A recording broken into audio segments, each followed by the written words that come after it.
It's terrifying when a child is crying and screaming while you're trying to cut their hair. It's dangerous for them and for us. I think a lot of people would say that this is a charge for lazy parenting. It's a brave move for hairdresser Robert Ferrante to put this sign up in his salon, warning parents that if their children throw tantrums while getting a trim, they'll be charged extra.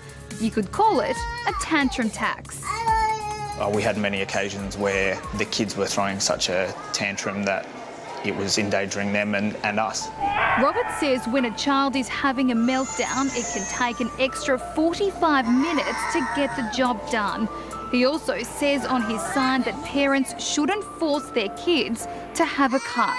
If the kid's having an off day, if they're not in the mood, we're more than happy for you to bring that child back on a later stage. It's hard to imagine one bit of paper could cause so much debate, but would you be prepared to pay extra if your child threw a tantrum while getting their hair cut?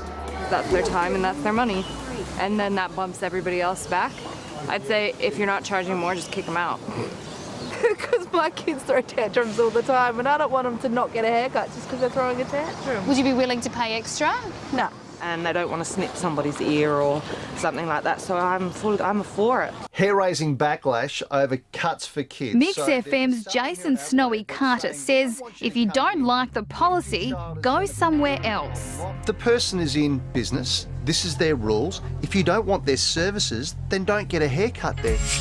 The topic has sent social media into meltdown, thousands taking to Facebook and Twitter, some throwing their support behind the salon. Others, though, think Robert's gone too far, and he's now having second thoughts. So if you could go back, you'd maybe change the wording of it? Yeah, maybe. How would you word it now?